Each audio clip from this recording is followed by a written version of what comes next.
Hello dear students, मैं हूं संदीप और आप देख रहे हैं de facto classes.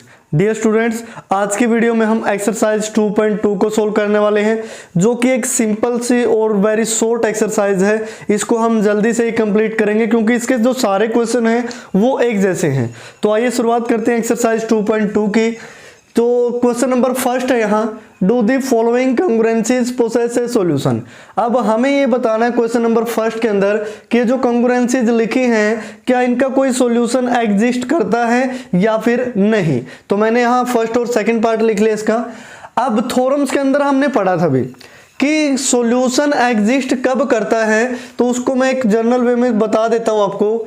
If A is congruent to, या फिर इस तरीके से ax is congruent to b modulo m, ठीक है। तो here the solution exists, अब जो solution है वो exist करेगा if and only if, यानी कि GCD of am अगर वो क्या है d और d डिवाइड्स करता हो b को। क्लियर? यानी कि ये हमने थ्योरम्स के अंदर पढ़ा था, अगर ax is congruent to b modulo m है तो उसका सॉल्यूशन सिर्फ एक ही कंडीशन पे एग्जिस्ट करेगा, अगर am का GCD d यानी कि ये जो d है वो b को डिवाइड करता हो। अगर d b को डिवाइड करेगा दिस मीन्स सॉल्यूशन है, अदरवाइज कोई चांस नहीं है भी सॉल्यूशन होने के। तो यही हम चेक करते हैं भी। तो फर्स्ट पार्ट का मैं यहाँ सॉल्यूशन लिख रहा हूँ। फर्स्ट पार्ट में देखिए, फर्स्ट पार्ट में जो हम फर्स्ट लाइन लिखते हैं, कंपेयर इट विद, जो एक कंग्रुएंस गिवन है उसको हम कंपेयर करते हैं। A x is congruent to b modulo m, ठीक है ना। तो इसके साथ जब कंपेयर करोगे तो हमें वैल्यू क्या मिलती है, we get a is equal to 66, b is equal to 8 and m की वैल्यू हमें क्या मिली 78 भी। यानी कि a x is congruent to b modulo m, ये हो गई एक्स, ये बी और ये क्या हुआ एम। अब हमें क्या निकालना है, ए और एम का जीसीडी निकालना है भी। ए और एम में क्या है, एम बड़ा है 78 और 78 को 66 से डिवाइड करोगे तो 1 पे जाएगा और रिमाइंडर बचा 12। अब यहाँ 66 आ जाएगा, इसको 12 से डिवाइड करना है। अब 12 5 जा 60, यहाँ 6 बचा, तो अब यहाँ 12 तो यहाँ 6 आएगा, 6 इंटू 2 ये बच गया रिमाइंडर 0। तो हमारा जो जीसीडी हुआ वो कितना हुआ 6 हुआ भी। तो हम यहाँ लिख सकते हैं हेयर जो जीसीडी है ए यानी कि 66, 78 का वो क्या आएगा 6। एंड अब हमें चेक करना है क्या 6 8 को डिवाइड कर पाएगा। 6 is not a divisor of 8, सो यहां से हम लिख देंगे दिस कंग्रुएंस, ये जो कंग्रुएंस है does not have a solution। Clear? This means इसका कोई भी सॉल्यूशन नहीं होगा। बस सिंपली आपने ये लिख देना भी। तो फर्स्ट पार्ट में सिर्फ आपने इतना सा करना है। अगर सेकंड पार्ट की मैं बात करूं यहां से, तो सेकंड पार्ट को जब आप कंपेयर करोगे तो ए की वैल्यू मिलेगी आपको 4 और बी की वैल्यू मिलेगी आपको 5 और सी की वैल्यू मिलेगी 6। अब 4 और 6 का आपने क्या निकालना है, जीसीडी। जीसीडी 4 6 का जीसीडी निकालोगे तो वो क्या आएगा 2। अब क्या 2 5 को डिवाइड कर पा रहा है, अब 2 5 को डिवाइड नहीं करता, दिस मीन्स इसका भी सॉल्यूशन नहीं होगा भी। ठीक है ना। तो इस तरीके से आपके फर्स्ट के जितने भी पार्ट है वो सिंपली ऐसे आपने सोल्व कर देने हैं, काफ़ी इजी से हैं। ये ज़्यादातर क्वेश्चन है जो बिल्कुल छोटे से हैं, इस वजह से ये एक्सरसाइज भी थोड़ा जल्दी हो जाएगी। उसके बाद नेक्स्ट जो क्वेश्चन है, क्वेश्चन नंबर 2 से लेके क्वेश्चन नंबर 12 तक वो एक जैसे हैं, और क्वेश्चन नंबर 2 से जो क्वेश्चन नंबर 8 तक है वो तो बिल्कुल डिट्टो है। अब 8 से 12 थोड़े अलग हैं और 13 क्वेश्चन कुछ अलग है। तो सेकंड में देखिए, सोल्व द फॉलोइंग कंग्रुएंसीज। अब जितने भी क्वेश्चन आएंगे सभी में आपने उन कंग्रुएंसीज को सोल्व करना है भी। फर्स्ट है 13x is equal to 11 modulo 28। तो जो हमारा फर्स्ट स्टेप रहता है वो कंपेयर इट विद, किसके साथ आप कंपेयर करोगे, a is congruent b modulo m के साथ। ठीक है ना, इसके साथ आपने कंपेयर करना है। तो वी गेट, अब हमें वैल्यू क्या मिलती है, a की वैल्यू मिली 13, b की वैल्यू मिली 11 और m की वैल्यू मिली 28। क्लियर, ये होगा अभी। नाउ अब हमें जीसीडी निकालना है एम का। ए की वैल्यू कितनी है 13, एम की वैल्यू है 28। जब जीसीडी निकालोगे तो इनका जीसीडी आएगा 1, क्योंकि 13 एक प्राइम नंबर है और ये 28 को तो वैसे ही नहीं डिवाइड करता। दिस मीन्स ये तो 1 से डिवाइड हो गया 13 से। अब 13 से ये तो डिवाइड होता नहीं, जिस मीन्स जीसीडी क्या हो जाएगा 1 हो जाएगा भी। अब अगर जीसीडी 1 है and 1 is the divisor of B, B की वैल्यू क्या है 11। अब इसका जो जीसीडी है वो 11 को भी डिवाइड करता है। और यहां डी यानी कि इनका जीसीडी को हम डी से डिनोट करते हैं ना, डी की वैल्यू क्या है 1, तो कितने सॉल्यूशन एग्जिस्ट करेंगे। So there exist a unique solution. तो दिस मीन्स डी की वैल्यू 1 है तो यहां एक यूनिक सॉल्यूशन ही एग्जिस्ट करेगा। अब वो यूनिक सॉल्यूशन क्या है कि जो गिवन है, जैसे 13x इज कंगुरेंट टू 11, यहाँ कंगुरेंट लगा लेना भाई सभी जगह, ठीक है ना, ये एक बार लगा दिया था। 11 मोडुलो 28, क्लियर, ये हमें गिवन है। अब मैं इसको इस तरीके से भी लिख सकता हूं कि 0 इज इक्वल टू 28 मोडुलो 28। देखो कोई इफेक्ट नहीं पड़ेगा अभी, इसको फर्स्ट मान लेते हैं, इसको सेकंड मान लेते हैं। एक बार चेक कर लीजिए क्या कोई इफेक्ट पड़ रहा है। 0 इज कंगुरेंट टू 28 मोडुलो 28, यानी कि 0 माइनस 28 करोगे -28 और 28 से तो वो डिवाइड होगा ही। हर क्वेश्चन में आपने ऐसा ही करना है। अब हमने क्या कर देना है, ये जो दोनों कंकरेंसीज है इनको प्लस कर देना है इन दोनों को। तो जब प्लस करोगे तो ये कितना आएगा 13x इज कंगुरेंट टू, यहाँ 28 और 11 39 होगा और ये क्या बनेगा मोडुलो 28। क्लियर। अब देखिए ये कंप्लीट है, जो वो 13 से डिवाइड होता है तो हम यहाँ लिखेंगे डिवाइडिंग बाय 13 से डिवाइड करोगे तो ओनली किसकी वैल्यू आएगी x, और यहाँ क्या आएगा 3 मोडुलो 28 भी। क्लियर। तो दिस मीन्स यही हमारा क्या हुआ सॉल्यूशन। हमें किसकी वैल्यू निकालनी थी x की वैल्यू, x की वैल्यू ही हमारा क्या होगा सॉल्यूशन होगा भी, x इक्वल टू 3 मोडुलो 28। अब ऐसा ही सेकंड में करते हैं। अब सेकंड थोड़ा सा अलग है, थोड़ा सा अलग कैसे कि यहाँ 2x प्लस 1 और यहाँ 0 मोडुलो 7 दे दिया। इसका मीनिंग क्या हुआ, दिस इंप्लाइज, यहाँ से हम लिख सकते हैं कि 7 is the divisor of 2x plus 1 minus 0। बात तो एक ही है। अब 2x minus 1 2x plus 1 minus 0 करो या ना करो उससे कोई इफेक्ट नहीं पड़ेगा। यानी कि इस कंगुरेंस को अगर मैं ये लिखूं कि 2x is congruent to -1 modulo 7 तो कोई इफेक्ट नहीं पड़ेगा भी, क्योंकि जब -1 को इस साइड माइनस करोगे तो 2x प्लस 1 हो जाएगा और वो 7 से डिविजिबल है ही। यानी कि इस कंगुरेंस को एक नए तरीके से नए रंग रूप में इसको लिख लिया है भी। तो यहां से उसके बाद देखिए आप यहां से बाय कंपैरिजन आप लिख सकते हो, हर जगह आपने लिखना है बाय कंपैरिजन वी गेट। अब कंपैरिजन आपने किसके साथ की है वो मैं बार बार नहीं बताऊंगा, a is congruent to ax is congruent to b modulo m के साथ, ठीक है ना। तो ये वाली सारी चीज आप याद रखना। तो जो a की वैल्यू आएगी वो क्या है, a की वैल्यू 2i, b की वैल्यू -1 और m की वैल्यू क्या आई 7। तो जीसीडी ऑफ am यानी कि 2 और 7 का जीसीडी क्या आएगा 1।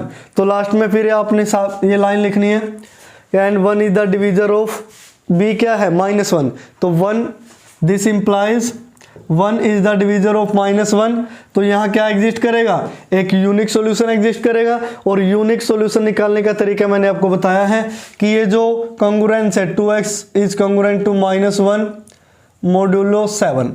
अब अगर मैं इसको ये लिखूं कि 0 इज कंगुरेंट टू 7 मोडुलो 7 तो गलत नहीं होगा भाई, ये फर्स्ट ये second.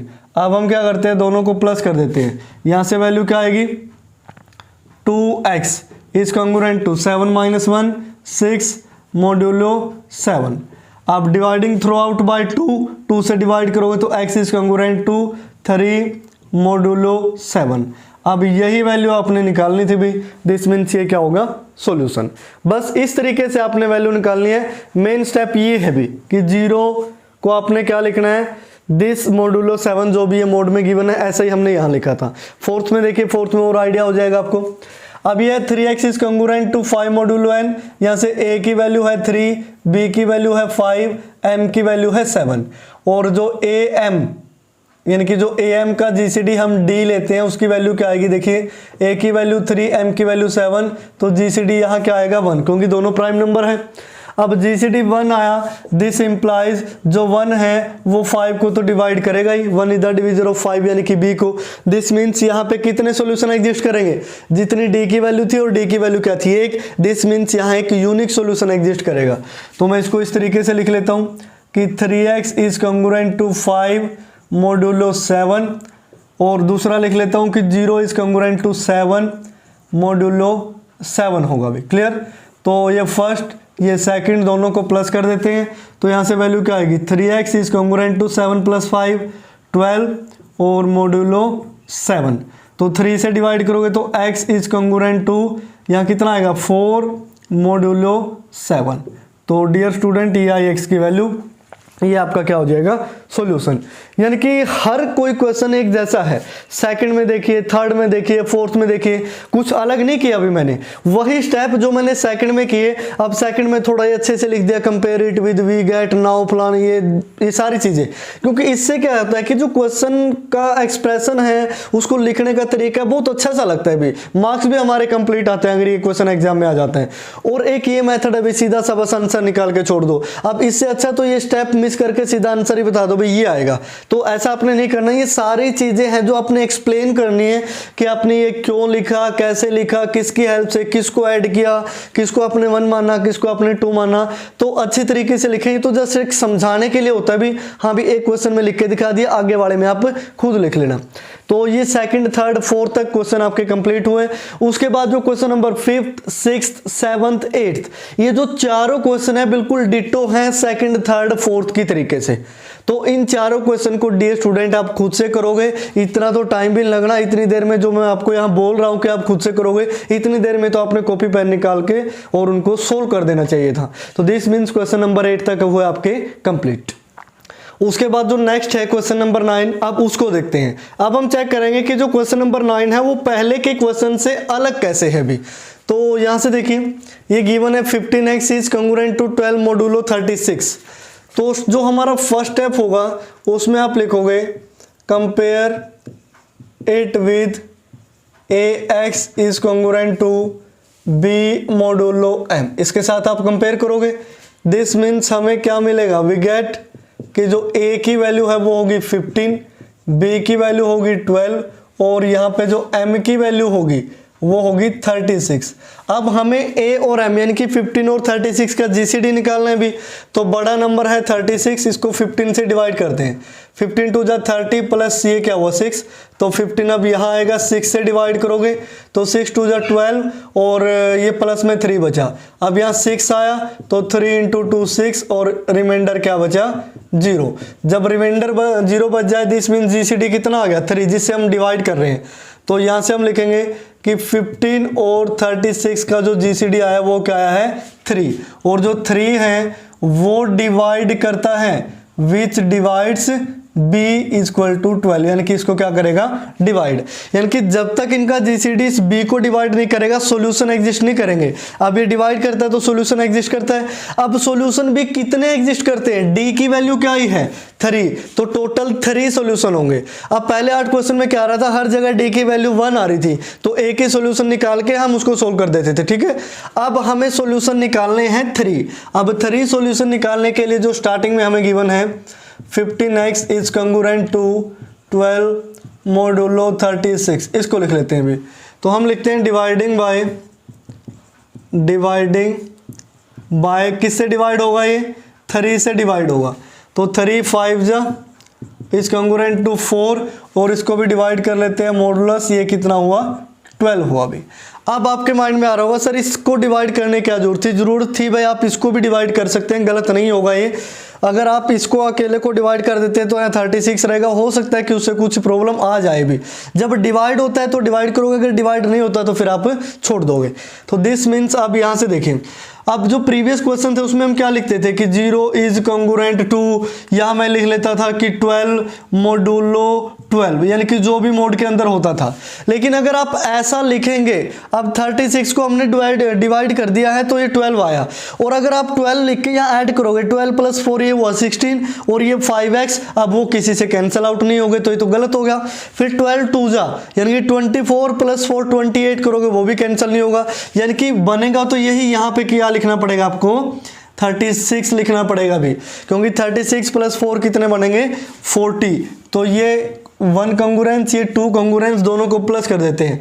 5x + 0 5x is congruent to 40 modulo 12, ये आप लिखेंगे भी।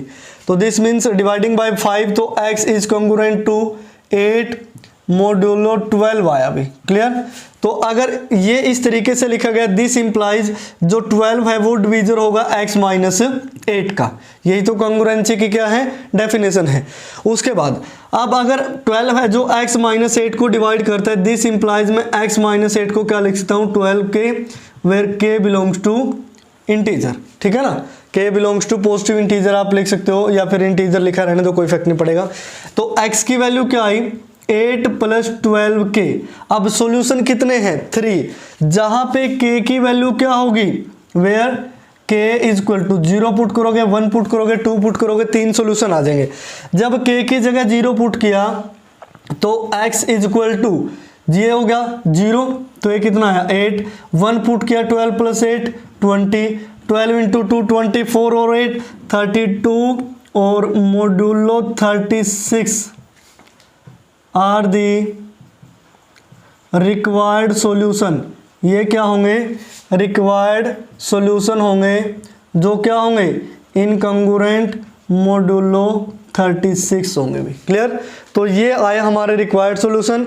यहाँ तक के स्टेप लगभग सेम है, बाद में आपने के वगैरह रखे और वैल्यू पुट करते जाने भी। एक और क्वेश्चन देख लेते हैं, थोड़ा और आसानी से समझ में आएगा कि किस तरीके से इसको सोल्व करना है। अब स्टार्टिंग में ये है, तो जो हमारा फर्स्ट स्टेप है वो एज इट इज रहेगा भी हर एक क्वेश्चन के अंदर। कंपेयर इट विद, किसके साथ कंपेयर करोगे, ax is congruent to b modulo m के साथ। ठीक है ना, तो a की वैल्यू मिलेगी आपको 10, b की वैल्यू मिलेगी 15, और यहाँ पे m की जो वैल्यू मिलेगी वो मिलेगी 35। क्लियर? अब हमें निकालना है am का GCD। a की वैल्यू 10 है, m की वैल्यू क्या है 35। GCD में डायरेक्ट लिख देता हूँ, क्या आएगा 5 आएगा भी। आपने निकाल लेना है डिवीजन एल्गोरिथम, या जो भी हमने GCD के लिए प्रोसीजर अपनाए थे चैप्टर फर्स्ट में। तो सोल्व करके दिखाना चाहें तो आप सोल्व करके भी दिखा सकते हैं, क्वेश्चन को लेंथ भी मिलेगी। तो ये जो 5 है क्या वो डिवाइड करता है 15 को, यस 5 विच डिवाइड्स b, यानी कि जिसकी वैल्यू क्या है 15। तो यहाँ टोटल 5 सॉल्यूशन एग्जिस्ट करेंगे। अब तो स्टार्टिंग में हमें गिवन था 10x is congruent to 15 modulo 35। ठीक है ना, अब कैंसिल कर देते हैं हम 5 से कैंसिल हो जाएंगे तो क्या होगा, 5 2 जा 10 इज कॉन्ग्रुएंट टू, ये 3 आया, मोडुलो 5 7 जा, ये इस तरीके से आया भी। क्लियर? तो अब हम क्या करते हैं, 0 कॉन्ग्रुएंट टू 7 मोडुलो 7 लिख लेते हैं, कोई इफेक्ट नहीं पड़ेगा भी। 0 इज कॉन्ग्रुएंट टू 7 मोडुलो 7 होगा। अब यहाँ पे 7 ही क्यों लिखा और यहाँ पे मैंने 36 क्यों बनाना पड़ा, वो मैंने आपको बताया था। अगर 12 और 4 करते तो 16 आता, वो 5 से डिविजिबल नहीं था। यानी कि ऐसा नंबर लेके आना है जो यहाँ जैसे 2 से डिविजिबल हो, क्योंकि हमें अकेला x बचाना है भी। तो इस वजह से मैंने डायरेक्टली क्या लिख लिया, 7 लिख लिया, 1 और 2, क्योंकि यहाँ ऐड करोगे तो ये क्या हो जाएगा, 2x इज कॉन्ग्रुएंट टू 7 और 3 10 और मोडुलो 7। ठीक है ना, जब ऐड करते हैं तो कोई इफेक्ट नहीं पड़ता। अब मान लिया ऐसा होता कि भी यहाँ 7 रखने से ये 2 पे डिवाइड नहीं होता, तो 7 का मल्टीपल हम 14 रखते, फिर हम 21 रखते, फिर 28 रखते। तो इस तरीके से हम उसका मल्टीपल रखते जाते और जहाँ भी डिवाइड होता वही वैल्यू आ जाती। तो अब यहाँ से जब कैंसिल आउट करोगे 2 से, this means x is congruent to क्या आएगा 5 मोडुलो 7। दिस इंप्लाइज, इसका मीनिंग क्या हुआ कि 7 is the divisor of x minus 5। This implies हम x माइनस 5 को 7 इंटू k लिख सकते हैं, जहां पे k की वैल्यू क्या क्या हो सकती है, 5 सॉल्यूशन है, तो दिस मीन 0 1 2 3 4 हो सकती है भी, क्योंकि d की वैल्यू 5 थी तो 5 सॉल्यूशन एग्जिस्ट करेंगे। तो x की वैल्यू आई 7k + 5। ठीक है ना, तो x इज इक्वल टू आएगा, k की वैल्यू 0 पुट करोगे तो 5, 5 में 7 ऐड करोगे तो 12, 7 2 जा 14 और 5 ये 19 आया, 7 3 जा 21 और 5 26 आया, 7 4 जा 28 और 5 33 मोडुलो कितना गिवन था 35 आर दी रिक्वायर्ड सॉल्यूशन। ये क्या होंगे रिक्वायर्ड सॉल्यूशन जो क्या होंगे इनकंग्रुएंट टू मोडुलो 35 के होंगे। क्लियर। तो इस तरीके से आपने सोल्व करना है भी। अब 9th 10th हमने यहां सोल्व किया। अब उसके बाद जो क्वेश्चन नंबर 11 क्वेश्चन नंबर 12 है वो सेम डिटो है इस 9th और 10th के जैसे भी, ठीक है ना। ये दोनों क्वेश्चन 9th और 10th के जैसे हैं। अगर आपने 9th 10 अच्छी तरीके से समझ लिया तो मेरे ख्याल से 11 और 12 में तो आपको कोई दिक्कत नहीं होगी भी। आप सोल्व करके देखिए, अगर बिल्कुल ही सोल्व ना हो तो कमेंट बॉक्स में लिख दीजिए, उसका सॉल्यूशन आप तक पहुंचाएंगे जैसे भी करके। तो डियर स्टूडेंट्स, तो 11 और 12 को आप खुद से कंप्लीट करेंगे। उसके बाद नेक्स्ट क्वेश्चन देखिए, क्वेश्चन नंबर 13 जो इस एक्सरसाइज का लास्ट क्वेश्चन है और इंपॉर्टेंट भी है भी। अब वो इंपॉर्टेंट क्यों है, क्योंकि बाकी सबसे अलग है। Find the least positive incongruent solution of the following. अब इनका हमें लीस्ट पॉजिटिव इनकंग्रुएंट सॉल्यूशन निकालना है भी। जैसे अभी पिछले क्वेश्चन में हमने 4-5 सॉल्यूशन निकाले थे, एक में 3 निकाले थे, तो अब उनमें से बताना है कि सबसे छोटा पॉजिटिव सॉल्यूशन कौन सा होगा, बस इतना सा काम है। तो इसको सोल्व करते हैं। तो हम फर्स्ट पार्ट को नहीं, इसको सेकंड पार्ट को पहले सोल्व करते हैं। अब सेकंड पार्ट को पहले सोल्व क्यों कर रहे हैं उसका भी रीजन है। अब यहां से देखिए, अगर हम इसको कंपेयर करें, कंपेयर इट विद किसके साथ हम कंपेयर कर रहे हैं कि ax is congruent to b modulo m के साथ। तो हमें a की वैल्यू मिलती है 13, b की वैल्यू मिलती है 3 और जो m की वैल्यू मिलती है वो मिलती है 47। तो जो am है यानी कि 13 और 47, अगर इसका आप जीसीडी निकालोगे तो 1 आएगा, क्योंकि दोनों प्राइम नंबर देखने को मिल रहे हैं भी, तो और किसी से तो डिवाइड ही नहीं होंगे। अगर 1 प्राइम नंबर आएगा तो इसका सॉल्यूशन भी एक ही होगा भी। जब सॉल्यूशन ही इसका एक हो सकता है, यानी कि एक ही सॉल्यूशन एग्जिस्ट करेगा, तो ऑब्वियस सी बात है वही लिस्ट पॉजिटिव इंटीजर रहा होगा, है कि नहीं, लिस्ट पॉजिटिव सॉल्यूशन। क्योंकि दूसरा तो कोई चांस नहीं है भी। जब सॉल्यूशन ही एक है तो दूसरा सॉल्यूशन हम कहां से लेके आएंगे। बस मेन मुद्दा क्या है, इसका सॉल्यूशन निकालना है। तो अब उसके लिए देखिए, इसका जीसीडी होगा क्या 1 होगा भी। अब 1 हो गया तो मैं इसको लिख लेता हूं 13x is congruent to 3 modulo 47। इसको मैं मान लेता हूं 1 भी। अब यहां पे हम कुछ ऐसा लिखते हैं कि 0 इज कंग्रुएंट टू, अगर मैं ये लिखूं कि 47 मोडुलो 7 भी हम ये लिख लेते हैं, तो क्या कोई इससे कोई इफेक्ट पड़ेगा भी। 47 और 3 50 हो जाएगा, लेकिन वो 13 से तो डिविजिबल है ही नहीं, यानी कि गलत होगा। तो हम यहां ये भी लिख सकते हैं कि 47 इंटू 2, हम भी 47 इंटू 2 लिख लेते हैं, तो वो क्या बनेगा 94। 94 और 3 97, वो भी 13 से डिविजिबल नहीं है। फिर 47 इंटू 3, 47 इंटू 4, सो ऑन हम चेक करते जाएंगे भी। और लास्ट में हमें मिलेगा, हम भी 47 इंटू 11 काम कर गया। क्या 47 इंटू 11 करोगे तो 516 आएगा और 517। तो यहां से 47 को से डिवाइड करोगे, 47 1 जा 47, 4 7, 47 1 जा 47, यानी कि 11 47 इंटू 11 हमने ये लिखा। अब आपको ये लग रहा है सर चलो आपने तो लिख लिया कि 11 से आपको आइडिया होगा हाँ भाई 13 से डिविजिबल हो जाएगा, लेकिन हमें कैसे पता चलेगा। अगर ये इस तरीके से, अभी तो ये 11 मल्टीपल लिख के यहाँ चलो सोल्व हो जाएगा, अगर ये 30 40 50 तक चले गया तो ऐसे तो हम चेक करते रह जाएंगे भी। उसका भी सोल्यूशन हम फर्स्ट पार्ट में आपको देंगे, तो पहले इसको चेक कर लेते हैं। अब इनको हम ऐड करते हैं तो क्या बनेगा 13x इज कंग्रुएंट टू 520 और मोडुलो 7, ठीक है ना, मोडुलो 47। तो इस तरीके से, तो अब ये 13 से डिविजिबल है तो x इज इक्वल टू, तो मैं क्या लिख सकता हूँ 13 4 जा 52 और ये 0 मोडुलो 47। तो ये इसका क्या हुआ रिक्वायर्ड सॉल्यूशन। ये हमारा क्या है रिक्वायर्ड इनकंग्रुएंट सॉल्यूशन, इनकंग्रुएंट सॉल्यूशन। और इसने क्या पूछा था लिस्ट पॉजिटिव वैल्यू, यानी कि जो लिस्ट पॉजिटिव इनकंग्रुएंट सॉल्यूशन बनेगा वो क्या आएगा 40 आएगा अभी। क्लियर? तो इस तरीके से आपने निकालना है। अब एक तो ये मेथड है। अब ये मेथड आपकी किस्मत पे डिपेंड करता है, काम कर गया तो ठीक है, नहीं काम कर गया तो वह मल्टीप्लाई करके देखते रह जाओगे, इतनी देर में एग्जाम हो जाएगा। अब ये मेथड हर जगह काम नहीं करेगा। क्लियर? तो अब हम पार्ट फर्स्ट को सोल्व करते हैं, इसको थोड़ा अलग तरीके से सोल्व करेंगे। अलग क्या है कि यहां से देखिए, a की वैल्यू क्या है 13, b की वैल्यू है 9 और m की वैल्यू है 25। अब हमें 13 और 25 का क्या निकालना है, जीसीडी, जिसमें से 13 प्राइम नंबर आपको दिखाई दे रहा है और हमें डायरेक्टली पता भी है कि अगर 13 और 25 का जीसीडी हम निकालेंगे तो 1 ही आएगा। अभी क्या आएगा? 1 ही आएगा। अब अगर 1 जीसीडी आ चुका है तो इसका एक ही सॉल्यूशन एग्जिस्ट करेगा और वही लिस्ट पॉजिटिव क्या होगा, इनकंग्रुएंट सॉल्यूशन होगा। अब अगर इसको भी हम उसकी तरीके से सोल्व करते हैं कि यहाँ 13x is congruent to 9 modulo 25 और यहाँ मैं लिखता जाऊं कि 0 इज कंग्रुएंट टू 25 मोडुलो 25, ये फर्स्ट ये सेकंड। तो 25 और 9 34, 13 से डिविजिबल नहीं है। फिर 25 का 50 बना लेते हैं, फिर 59 ये भी डिविजिबल नहीं है, फिर 75 बना लेते हैं, 25 के मल्टीपल लिख रहा हूं मैं, 75 प्लस 9 ये भी डिविजिबल नहीं है, फिर इसको 100 कर लेते हैं, 100 प्लस 9 ये भी डिविजिबल नहीं है। तो ऐसा कब तक चलेगा भाई? इसमें तो चलो मैंने आपको बता दिया, हर जगह थोड़े ना मैं बताऊंगा भी ऐसा आप लिख लो, और ना ही ये चीजें याद रखी जा सकती हैं। तो इसको हम कुछ अलग ही वे से सोल्व करते हैं, यानी कि सोल्व करते हैं, इसको ऐसा हम नहीं लिखेंगे। तो इसका जीसीडी फाइंड आउट कर लेते हैं। जैसे 25 है, बड़ा नंबर है, तो ये 13 से जब डिवाइड करोगे तो 13 1 जा 13, तो प्लस क्या आया 12 आया। अब 13 को यहाँ ले लेते हैं, 12 से डिवाइड करोगे 12 1 जा 12, तो क्या आया 1 आया।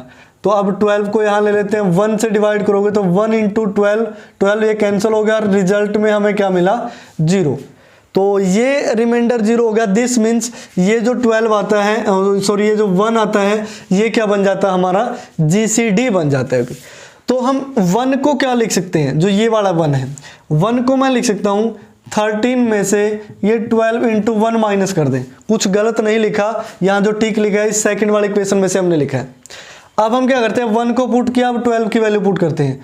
13 माइनस 12 की वैल्यू क्या होगी 25 माइनस 13 इंटू 1, और 12 के इंटू में क्या था 1, तो 12 की जगह हमने ये वैल्यू पुट कर दी 25 माइनस 13 इंटू 1, तो ये 1 के इक्वल है। तो अब 1 इज इक्वल टू यहाँ से आएगा 13 माइनस का 25 माइनस माइनस प्लस 13 इंटू 12, तो 1 इज इक्वल टू ये बना भी 13, ये 1 और ये 1, यानी कि 13 इंटू 2 लिख सकता हूँ मैं, माइनस 25, और माइनस 25 को 25 इंटू माइनस 1 में लिख सकता हूँ। क्लियर? अब देखिए ये जो 25 और 13 थे ये वैल्यू थी ए और एम की वैल्यू, यह चाहिए हमें 9 और ये क्या है 1। अब इसको बी के इक्वल बनाना है, बी के इक्वल बनाना है तो मल्टीप्लाई बाई 9 करना पड़ेगा। 9 से मल्टीप्लाई करोगे तो 9, और ये कितना आएगा 13 इंटू 9 2 जा 18 लिख लो इसको, प्लस अब 25 इंटू में ये क्या होगा माइनस का 9 होगा भाई। अब अगर हम ऐसे इसको लिखें कि ये 25 इंटू 9, ये लेफ्ट साइड आके ये क्या होगा पॉजिटिव, और राइट साइड में है यानी कि 13 इंटू 18 माइनस में 9 इंटू 1, ऐसा कुछ लिख सकते हैं आप। ठीक है, यानी कि 13 इंटू 18 में से 9 माइनस करें तो वो इससे डिविजिबल है। क्लियर? तो इसको अगर हम कंग्रुएंसी की फॉर्म में लिखना चाहे तो मैं ये लिख सकता हूँ कि 13 into 18 is congruent to 9 modulo और 25 लिख सकता हूँ भी मैं। ठीक है ना, क्योंकि ये देखो इन दोनों का माइनस 13 इंटू 18 और माइनस 9 करोगे तो 25 का मल्टीपल है कि नहीं, यानी कि 25 से डिवाइड हो जाएगा। तो ये वैल्यू हमें मिली कि 13 into 18 is congruent to 9 modulo 25, और ये स्टेटमेंट क्या थी इसको मैं नीचे लिख लेता हूँ, 13x is congruent to 9 modulo 25।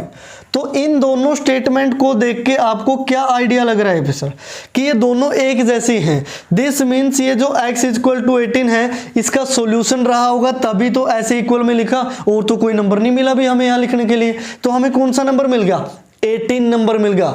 This means अब जैसे हमने वहां 11 से मल्टीप्लाई की थी सोन, अब बाद में क्या आया था 40। अब जिससे भी आप मल्टीप्लाई करते यहां जो भी वैल्यू बनती जैसे वहां, और उसको हम किससे डिवाइड करते 13 से, तो हमें क्या मिलता 18 मिलता, जैसे वहां 40 आया था। लेकिन हमें ये तो नहीं पता था कि हम मल्टीप्लाई किससे करें, तो हम यहां से लिख सकते हैं हेयर x इक्वल टू, ये क्या बनेगा 18 modulo 25 is the incongruent solution of the given congruence।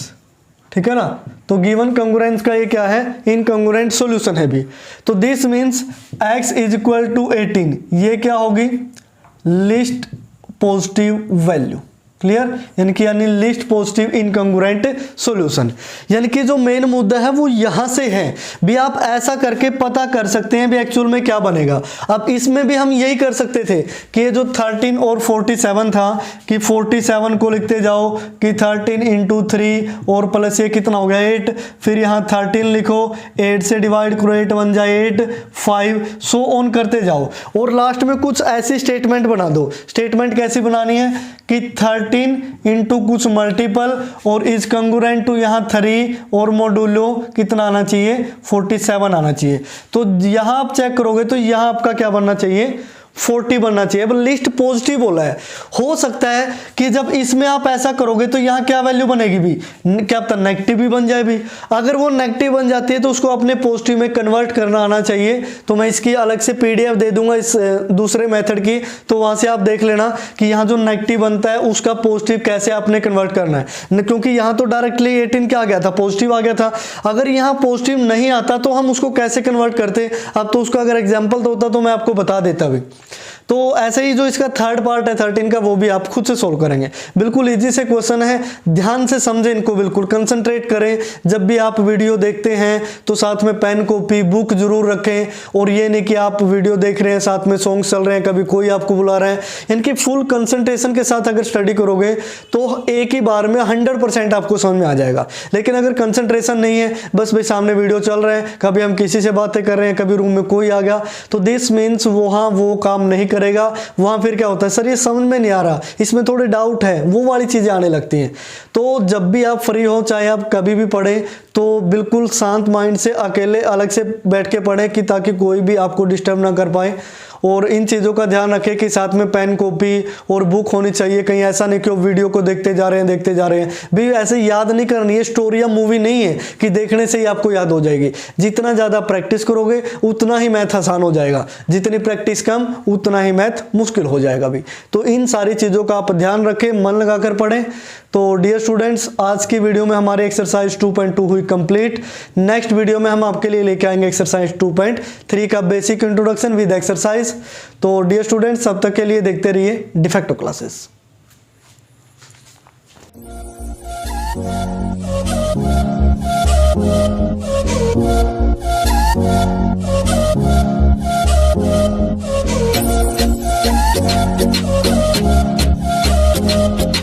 We'll be right back.